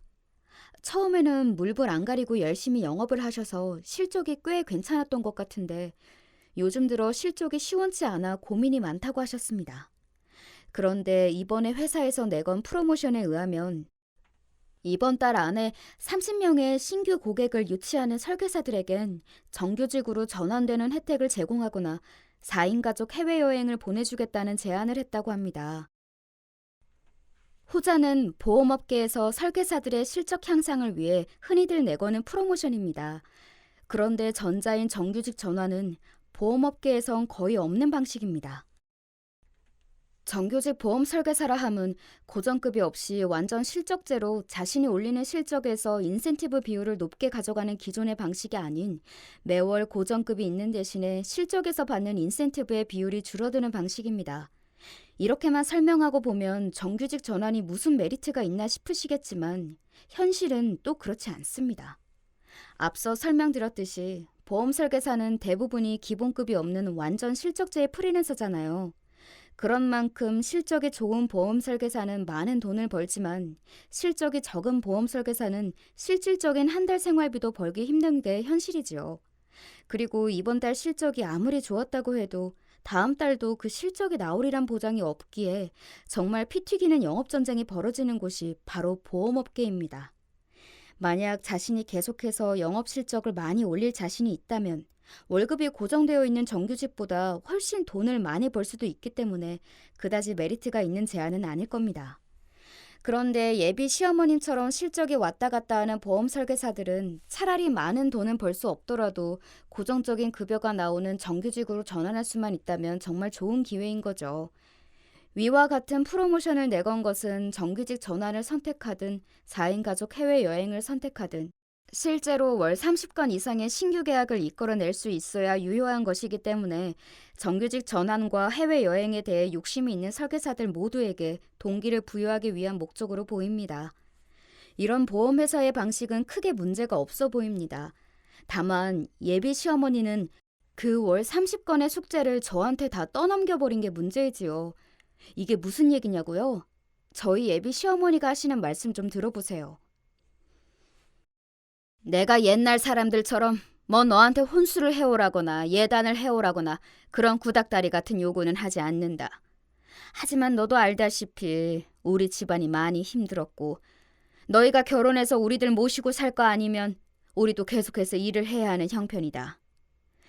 그러자면 나도 좀 더 안정적인 환경에서 일을 할 수 있어야 하지 않겠니?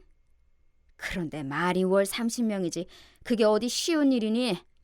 그러니 네가 이걸 일종의 예단 보내는 거라 생각하고 그 30명을 이번 달 안에 채워오거라. 안 그러면 우리 동성이랑 결혼을 아예 꿈도 꾸지 말어. 저는 너무 당황해서 말을 이어나갈 수가 없었습니다. 예비 신랑의 철없음과 과시하기 좋아하는 성격이 어디서 배워온 건지 단번에 알아차릴 수 있는 순간이었습니다. 나도 아예 막무가내로 맨 땅에 헤딩하라고 하진 않아. 네가 누구를 데려오든 처음 3개월은 내가 보험료를 대신 내줄 테니 그 사람들은 그 이후부터 보험료를 납입하면 된다. 이 정도 조건이면 그 사람들한테도 엄청 좋은 조건 아니니? 그 사람들은 좋은 보험 하나씩 가입해서 좋고 너는 좋은 집안에 시집 오니까 좋고 다 서로서로가 좋은 거 아니겠어? 종종 보험 설계사들이 실적을 올리고자 지인들에게 가입을 유도하면서 일정 기간은 설계사 자신이 실제 보험료를 내는 방식으로 실적을 유지하곤 하는데 별로 정상적이지 않은 방식일 뿐더러 설계사 자신에게도 굉장히 위험한 방법입니다. 그런 제안을 눈 하나 깜짝 안 하면서 하는 예비 시어머니의 모습이 놀라울 따름이었습니다. 게다가 다 망해서 남은 것도 별로 없는 자신의 집안에 시집 오는 것이 저에게도 영광인 줄 알라는 듯 과시하는 예비 시어머님의 모습을 보면서 정말 그 엄마의 그 아들이라는 생각이 들었습니다. 그 황당한 예비 시어머니의 요구에 그 자리에서 머리 끝까지 화가 치밀어 올랐는데 거기다가 불을 더 지핀 건 예비 신랑이 그 자리에서 신나서 거들기 시작했다는 것입니다. 그래 지훈아, 우리 엄마 너도 알다시피 뭐 예단이나 혼수 이런 걸로 고리타분하게 구시는 분 아니야. 그거 대신에 우리 엄마 실적에도 도움도 드리면서 그걸로 골치 아픈 예단 혼수 이런 거 퉁치면 너도 좋은 거 아니겠어? 예비 시어머니의 상식을 벗어나는 제안에도 이미 이 집안에 대한 정남이가 뚝 떨어져 있었는데 철이 없다 못해 시어머니의 악하고 못된 부분까지 똑 닮은 예비 신랑의 모습에 저는 치가 떨려왔습니다. 제가 예비 남편 아버지 사업이 망했을 때 저 어렸을 적 힘들었던 기억, 그리고 저희 아버지가 정말 죽도록 고생했던 기억이 떠올라서 정말 제 일처럼, 아니, 제 일보다 더 정성을 다해서 제가 이 집안의 회복을 위해 도울 수 있는 부분은 다 도왔는데 이거야말로 물에 빠진 사람 구해줬더니 보따리 내놓으라는 격이 아니고 뭐겠어요? 오빠, 어머님, 제가 이 집안 힘들 때 정말 가슴고생 다 해가면서 제 회사 일정과 업무 일정 조정해가며 이 집안의 회생을 위해서 밤낮으로 뛰었는데 그걸로도 만족이 안 되시나요? 그리고 보험 가입 30명이라니 그게 말처럼 쉬운 일은 아니잖아요. 전문 설계사인 어머님도 힘든 일을 보험의 보차도 제대로 접해보지 않은 제가 이번 달 안에 그 30명을 어디서 어떻게 채우겠어요. 저랑 동성 오빠, 어머님의 그 테스트 없이도 앞으로 잘 살아갈 수 있어요. 만약 저에 대한 믿음이 문제라면 이 집안의 회생을 위해 도운 그 공로만으로도 저는 충분히 믿음 드렸다고 생각해요. 그러니 말씀하신 그 30명 보험가입 제안은 정중히 거절하고 싶습니다. 그래? 아, 싫으면 말고. 우리 동성이는 아무리 우리 집안이 망했어도 지금도 여기저기 이름만 대면 알만한 커다란 기업가 집안에서 계속 혼담이 오가고 있어.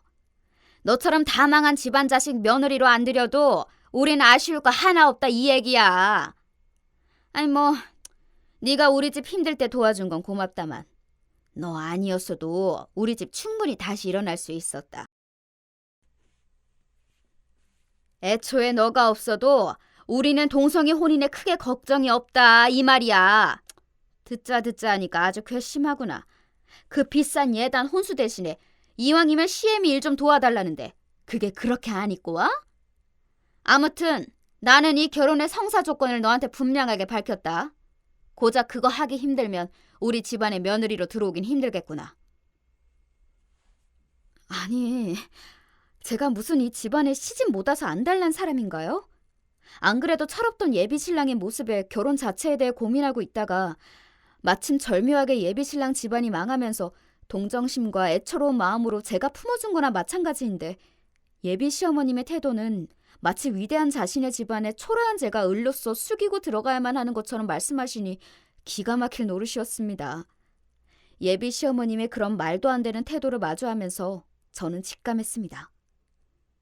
아, 이 결혼은 힘들겠구나. 저는 그렇게 예비 시어머니를 말릴 생각조차 하지 않는 예비 신랑의 모습을 보면서 이 남자와는 더 이상 안 되겠다는 생각을 굳혔을 무렵 문득 제 머릿속을 스쳐 지나가는 생각이 있었습니다. 그리고는 예비 시어머님께 말씀드렸죠. 네, 어머님. 할게요, 그 30명. 제가 이번 달 안에 다 데려올게요.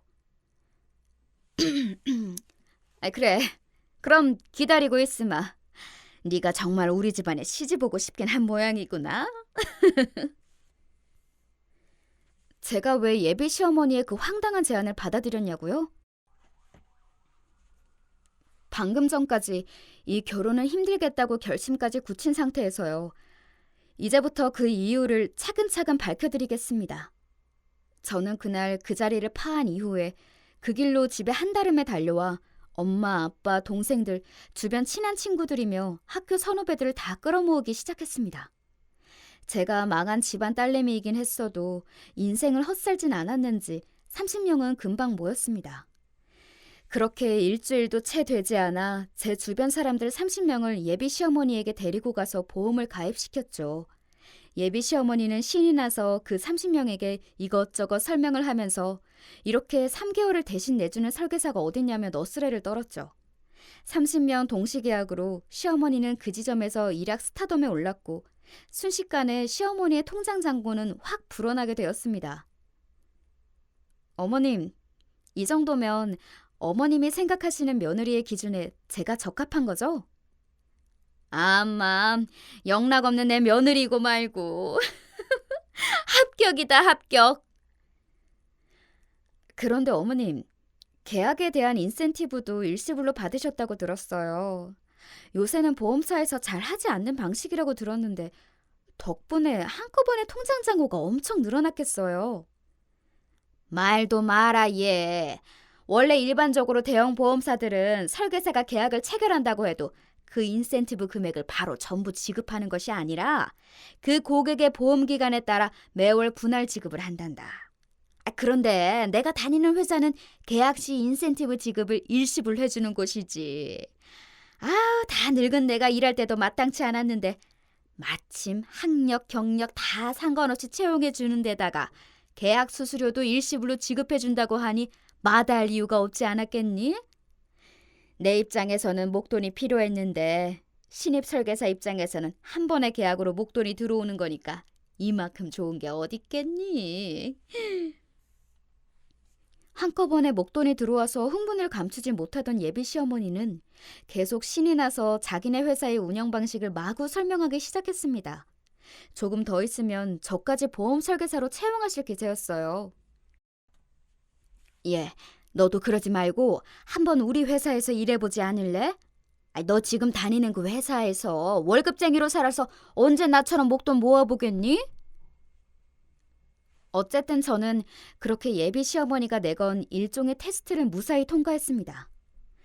그런데 예비 시어머니는 일시불로 지급받은 30명분의 인센티브에 눈이 획가닥 돌아버렸는지 그날로부터 다시금 예전의 사업가의 아내였던 시절로 돌아가서 그 돈을 흥청망청 쓰기 시작했습니다. 그러면서 저에 대한 콧대는 더 높아졌지요. 통장에 돈이 좀 들어찼다고 금방 사치를 부리는 모습하며 잊을만 하면 제가 자기네 집에 시집 가는 것이 큰 신분 상승을 하는 것 마냥 잘난 체를 하는 모습을 보면서 이제는 정말 그 집안에 아무런 미련도 남지 않게 되었습니다. 예비 신랑은 자꾸만 구체적인 결혼 계획을 재촉했지만 저는 이런저런 핑계를 대면서 결혼 준비를 미뤘습니다. 그렇게 예비 시어머니가 보험료를 대신 내주는 3개월이 다 지나갔을 무렵 그 몇 개월 새에 사치와 교만에 찌든 예비 시어머니가 저와 예비 신랑을 집으로 부르더니 얘기했습니다. 예, 니들 결혼 준비는 잘하고 있는 거니? 우리 집안 명성에 걸맞게 빈틈없이 준비해야 한다. 저는 그렇게 말씀하시는 예비 시어머니에게 오랫동안 꾹 참아왔던 말을 내뱉었습니다. 어머님, 저희 결혼 안 할 거예요. 뭐? 아니 얘가 지금 무슨 소리야? 갑자기 결혼을 안 한다니. 뭐, 또 니네 집안이 망하기라도 했니? 지훈아, 그게 무슨 말이야. 갑자기 결혼을 안 하겠다니. 나한테 한마디 상의도 없이 엄마 앞에서 그게 무슨 말이야? 오빠, 나 오래전부터 쭉 생각해오던 거였어. 오빠처럼 무책임하고 철없는 남자랑 결혼 못해. 그리고 어머님처럼 무례하고 주제 파악할 줄 모르는 분의 며느리가 되기는 더더욱 싫고요. 뭐야? 너 지금 말 다 했어? 이게 어디 어른한테 뭐 주제 파악이 어쩌고 어째? 이런 싸가지 없는 게 어디다 망한 집안 딸려 며느리로 받아줄랬더니 이제야 천박한 본색을 드러내는구만. 야, 나도 너 같은 며느리 필요 없어. 꼴도 보기 싫으니까 당장 꺼져! 네, 지금 이 시간부로 바로 꺼져드리죠. 그런데 어머님. 이제 어머님이 아니죠. 신명순 설계사님, 다음 주에 출근하시면 선물이 하나 준비되어 있을 거예요. 고객들의 진심이 담긴 선물이니 부디 차근차근 풀어보세요. 내가 너처럼 협박하는 고객들 한두 명 만나본 줄 알아? 영원히 망한 집구석 구멍이나 메꾸면서 평생 살아라. 당장 꺼져! 저는 그 길로 따라 나오려는 예비 신랑을 거세게 뿌리치고 뒤도 안 돌아보고 그 집을 나왔습니다. 아니, 이제 예비 신랑도 아니죠. 전 남자친구라고 하면 맞겠네요. 자, 그럼 이쯤에서 청취자 여러분도 제가 예비 시어머니에게 준비한 깜짝 선물이 뭔지 궁금하시죠? 그건 바로 월요일 아침에 제 지인들 30명 전부가 돌아가면서 그들이 계약한 보험을 해지하는 전화를 하는 것이었어요. 저는 이날만을 기다려왔죠. 여러분, 상상이 가세요? 30명의 인원을 한꺼번에 계약하고 일시불로 받은 인센티브. 그 인센티브로 받은 돈은 거의 다 탕진한 상태나 다름없는데 아직 만기가 한참 남은 고객 30명이 동시에 계약을 해지하는 상황. 여러분이 예비 시어머니의 입장이라면 어떠시겠어요? 그런데 이게 제 상황에서 바라보면 그렇게 통쾌할 수가 없는 거 있죠? 혹시 보험 환수금이란 말을 들어보셨나요? 쉽게 말해 설계사가 1년짜리 계약을 했더라도 그 고객이 1년이 되기 전, 예를 들어 5개월째의 계약을 해지하면 나머지 7개월에 대한 수수료는 못 받는 거예요. 그런데 그 수수료 1년치를 설계사가 이미 다 받아간 상태라면요? 당연히 나머지 7개월치에 대한 수수료를 반환해야겠지요. 이런 일들을 미연에 방지하기 위해 대형 보험사에서는 1년짜리 계약이 체결되었다 할지라도 1년분의 수수료를 일시불로 설계사에게 지급하는 것이 아닌 매월 분납하는 방식을 채택하고 있죠. 5개월째 해지를 한다고 하더라도 설계사는 그 5개월분만 분납을 받았으니 나머지 7개월에 대한 돈을 다시 토해낼 일도 없겠죠. 그런데 저희 예비 시어머님은 아까 어떤 방식으로 수수료를 지급받았는지 기억나세요? 네, 맞아요. 일시불로 한꺼번에 다 받아갔죠. 그리고는 그 돈을 펑펑 써댔고요. 그런데 그 상황에서 기존에 계약했던 고객이 일괄 계약 해지를 했을 때 시어머니의 표정을 한번 상상해 보세요. 월요일 점심때쯤 되었을까요? 예비 시어머님한테 전화가 한 100통은 온 것 같은데 단 한 통도 받지 않았습니다. 그 와중에 문자로 각종 쌍욕은 물론이거니와 중간에 회유하는 듯 다정하게 제 이름을 부르며 통화 한 번만 하자고 했다가 제가 계속 답을 하지 않자 다시금 쌍욕을 막 퍼부었다가 난리도 아니었어요. 이제 왜 제가 예비 신랑도 남편감으로 결격이고 예비 시어머니도 상종 못할 사람임에도 그 무례한 제안을 받아들였는지 이해가 가시겠어요? 네, 바로 이날의 복수를 위해서였습니다. 저는 망한 집안의 장녀로 자라면서 돈이라는 것이 정말 한순간에 휴지 조각처럼 사라지는 것도 목격했고 다시금 성실하게 삶에 임하면 그 잃었던 돈을 다시 되찾을 수도 있다는 진리를 몸소 피부로 체험하면서 자랐습니다. 그래서 제가 취직을 한 이후 동년배 대비 비교적 여유로운 급여를 받으면서 일하게 되었어도 한 번도 그것들에 대해 과시하거나 자랑하고 싶었던 적이 없습니다. 이 돈이라는 것이 언제 사라질지 모르는 무서운 녀석이라는 걸 잘 알기 때문에요. 그렇기 때문에 더더욱 예비 신랑과 예비 시어머니의 돈에 대한 과시욕, 사치욕 등을 그냥 넘어갈 수가 없었습니다. 이들과는 가족이라는 울타리로 엮일 수 없겠다는 결심을 이미 조금씩 한 지 오래되었죠. 그러다가 예비 시어머니가 말도 안 되는 보험 30년 계약이라는 결혼 조건을 내걸었을 때는 완전히 제 결심을 굳혔습니다. 이 사람과는 도저히 결혼할 수 없다. 이런 시어머니가 어른으로 있는 집안에는 도저히 며느리로 들어갈 수 없다 하고요. 거기다 더해 저를 가족으로 받아들이는 것은 고사하고 자기 보험 실적 올리는 도구로만 저를 취급하는 예비 시어머님의 태도를 보면서 이건 진짜 제대로 맘먹고 이 사람을 한번 혼내줘야겠다는 생각이 들었습니다. 결과는 대성공이었고요. 그 이후로 예비 시어머니, 아니 보험 설계사 신명순 씨는 어떻게 되었냐고요? 회사에서는 환수금 반환 소송을 제기했고 일시불로 받은 인센티브를 펑펑 다 써버렸으니 당연히 그 돈을 환수하지 못했죠. 그래서 회사에서는 다시금 사기죄 및 횡령죄로 예비 시어머니를 고소한 상태라고 합니다. 동시에 예비 시어머니는 많은 보험 설계사를 확보하기 위한 미끼로 사용된 불법 조항이라며 맞고소를 제기했다고 합니다. 말 그대로 완적 진흙탕 싸움이 된 거죠. 상황이 이쯤 되자 예비 시어머니는 저에게도 사기죄로 고소를 하겠다며 내용 증명을 보내왔습니다만 제가 그런 대비 안 해놓고 잃어버렸겠어요? 시어머니가 제게 30명의 보험 신규 고객을 데려오지 않으면 결혼을 허락할 수 없다는 취지의 각종 문자와 통화 내역을 이미 잘 확보해 놓은 상태였고 믿을 만한 변호사도 이미 선임해 두었죠. 쟁점은 제가 의도적으로 30명분의 보험 계약을 해지하게 만든 것이 불법 행위냐 아니냐 하는 거였어요. 제 변호사도 그 부분 때문에 조금 껄끄러운 법정 공방이 오갈 수 있을 거라고 얘기했습니다. 상황이 이쯤 되자 예비 신랑, 아니 전 남자친구가 저를 찾아와 싹싹 빌기 시작했습니다. 아, 지윤아, 내가 잘못했다. 다 내 탓이야. 그리고 우리 엄마 지금 너가 저지른 일 수습하느라 거의 쓰러지실 지경이야. 그러다 화가 나서 너한테까지 소송을 걸겠다고 괜히 그러시는 거야. 실제로 소송 제기도 할 여력도 없으셔 지금.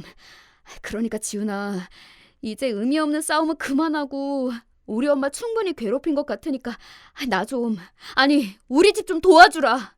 우리 아버지 사업 망했을 때 물심양면 도와주던 천사 같던 네 모습은 어디 가고 이렇게 괴물이 돼버린 거야. 제발 그만해 지훈아.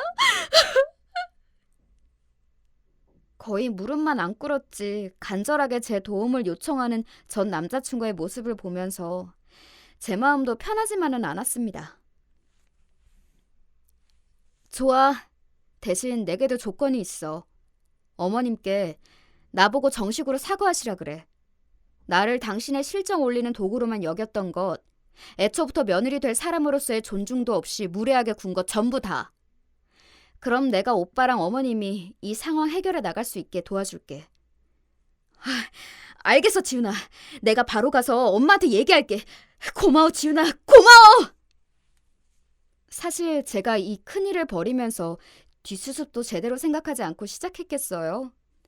하지만 예비 시어머니가 저한테 내용 증명까지 보내자 계획했던 뒷수습은 다 집어치우고 제대로 법정 공방 한번 해보자 하는 이판사판의 마음만 남아있었던 상태였어요. 그런데 전 남자친구가 와서 손이 발이 되도록 빌면서 도움을 청하니 잠시 그 생각을 보류했어요. 예비 시어머니가 어떻게 나오는지 봐서 결정하기로 한 거죠. 전 남자친구를 통해 제 의사를 전달받은 예비 시어머니는 한달음에 다시 전 남자친구와 함께 저희 직장 앞으로 찾아와 제가 퇴근할 때까지 기다릴 테니 언제든 편하게 나와서 얘기 좀 하자고 하셨습니다. 그렇게 퇴근하고 내려가서 저희 세 사람은 회사 근처 조용한 카페에 자리를 잡았습니다. 지훈아, 내가 정말 미안하다. 내가 실적에 눈이 멀어. 너까지도 돈으로 보이지 뭐냐. 물에 빠진 사람 구해줬더니 보따리까지 내놓으라 한다고. 네가 우리 바깥 양반 쫄딱 망했을 때 물심양면 도와줬다는 얘기를 듣고 나니까 나까지도 너에게 숟가락 하나 얹고 싶어지더구나.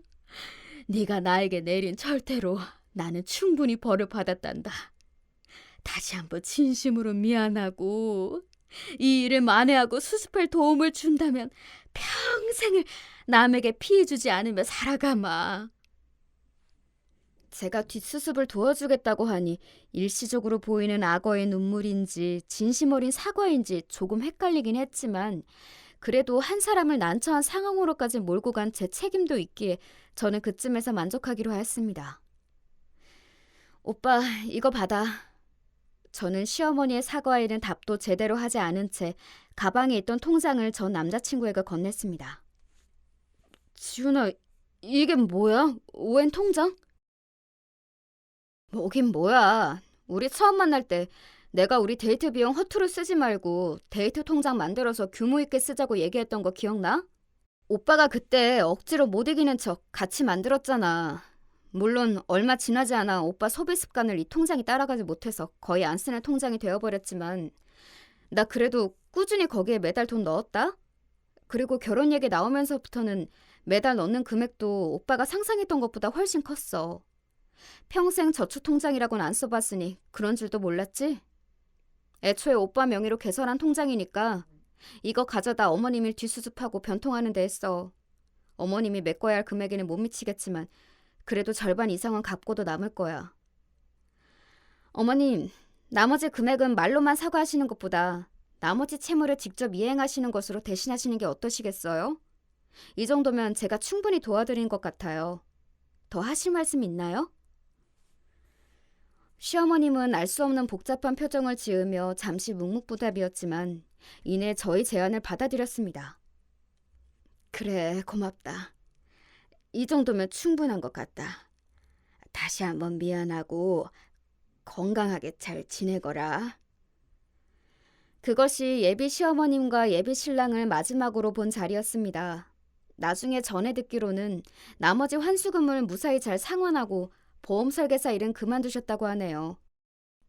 열심히 모아서 데이트 통장에 넣어두었던 돈을 홀라당 다 전 남자친구 집안에 넘긴 것이 아깝긴 하지만 그래도 통쾌한 복수는 성공했으니 미련 없이 그 돈은 떠나보내기로 했습니다. 저는 그렇게 파혼을 한 뒤로 당분간은 아무도 만나고 싶지 않아 조용히 회사만 열심히 다녔습니다. 그런데 마지막으로 남은 숙제가 있었습니다. 제가 전 남자친구와 사귈 때 재벌 3세 만나는 신데렐라로 사내의 소문이 파다했던 것 다 기억하시죠? 그때 저를 비아냥거렸던 팀장님과 뒤에서 마음대로 수군거렸던 동료들에게 큰 상처를 받았던 것도요. 그거 들었어? 김지훈 대리 이번에 파혼한 거. 남자 집안에서 김 대리네 집안 다 망하고 동네에서 구멍가게 한다는 얘기 듣고 일방적으로 파혼시킨 거라며? 아이고, 백마탄 완자한테 결국 버림받았네. 이제는 신데렐라가 아니라 성냥팔이 소녀가 따로 없지 뭐야? 파혼한 후에도 저에 대한 소문은 날로 변형이 되고 각색이 되어 저는 어느새 막장 드라마의 비운의 여주인공이 되어 있었습니다. 정말 봉준호 감독이 와도 그런 거대한 시나리오는 쓰기 힘들 것 같아요. 저는 그 소문이 저 하나뿐만이 아니라 저희 가족에 대한 모욕으로까지 이어지자 더 이상 참고 있을 수 없었습니다. 그렇게 며칠 밤낮을 제 소문의 출처와 그것을 퍼뜨린 장본인들을 색출해내고 다녔습니다. 처음에는 쉽지 않은 과정이었지만 주변 직원들을 끈질기게 회유하고 구슬린 덕에 머지않아 그 소문의 가장 큰 근원지이자 장본인을 찾아냈습니다. 여러분도 누군지 궁금하시죠? 그래, 뭐 백마탄 원장님 만나서 이제 결혼하면 직장도 그만둘 텐데 이 정도 일은 우습다 이거지? 저에게 이 말을 했던 팀장님 기억나세요? 네, 저에 대해 봉준호 감독급 스케일로 헛소문을 퍼뜨렸던 주인공인 바로 이 마흔이 훌쩍 넘은 노처녀 팀장님이었습니다. 저는 범인을 색출해내자마자 이 모든 조사 과정에서 확보한 증거와 회유한 증인들을 토대로 곧바로 인사팀에 제보를 했습니다. 징계위원회가 열리자마자 그 팀장님은 3개월 감봉 조치와 함께 다른 집으로 발령이 나는 중징계를 받았습니다. 그리고 그 이후로는 회사 내에서 제 뒷얘기를 하는 사람은 찾아볼 수 없었죠. 여러분, 복수가 무조건 나쁜 것이라고 생각하시나요? 저는 그렇게 생각하지 않아요. 물론 도를 넘는 복수와 보복은 지양되어야 하겠지만 자신의 존엄성을 지키기 위한 복수는 반드시 필요하다고 생각합니다. 저는 그 복수가 있었기에 막장으로 흘러갈 수 있었던 결혼을 피해갈 수 있었고 회사에서 능력을 인정을 받아 승진의 기회까지 얻게 되었습니다. 징계를 받은 팀장님의 자리가 공석이 되자 그간의 업무 실적이 좋았던 제가 그 자리를 이어받을 팀장 승진 대상자로 심사를 받게 되었거든요. 그래도 복수가 무조건 나쁜 것일까요? 그렇다고 제가 지금 무조건 복수를 찬양하는 것은 아닙니다. 이 세상에 딱 하나로 정해진 정답은 없는 것 같습니다. 최고의 복수는 용서다라고 하는 말이 있지만 그 용서 또한 힘 있는 자만이 할 수 있는 것이죠. 힘이 없는 자가 하는 용서는 용서가 아니라 회피라고 생각합니다. 또 이런 말도 있죠. 복수를 할 수 있는 힘이 있는 사람은 용서를 할 수 있는 힘도 동시에 가지고 있다. 저는 이 말이 더 제게 끌립니다. 그리고 저의 방식으로 조금 바꿔보자면 이렇습니다. 용서를 할 수 있는 힘이 있는 사람은 복수를 할 수 있는 힘도 동시에 가지고 있다. 네, 아쉽게도 저는 저에게 상처 준 누군가를 용서할 그릇은 되지 못했지만 적어도 제 자신을 지키는 투자가 될 수는 있었습니다. 여러분, 다시 한번 말씀드리지만 인생의 정답은 없습니다. 그러나 제가 깨달은 정답이 하나 있다면 자신을 온전히 보호하고 지키면서 그 안에서 행복할 수 있는 최선의 선택을 하는 것이라는 거예요. 청취자 여러분도 부디 여러분 자신을 위한 최선의 선택을 하면서 살아가시길 바랍니다. 이제 여러분께 작별의 인사를 고할 시간입니다. 팀장 승진대상 심사 시간이 몇 시간 안 남았거든요. 정답이 없는 인생에 매 순간 최선을 다한 제 앞길이 또 어떻게 펼쳐질지 기대를 해보면서 이만 청취자 여러분께 인사를 드리도록 하겠습니다.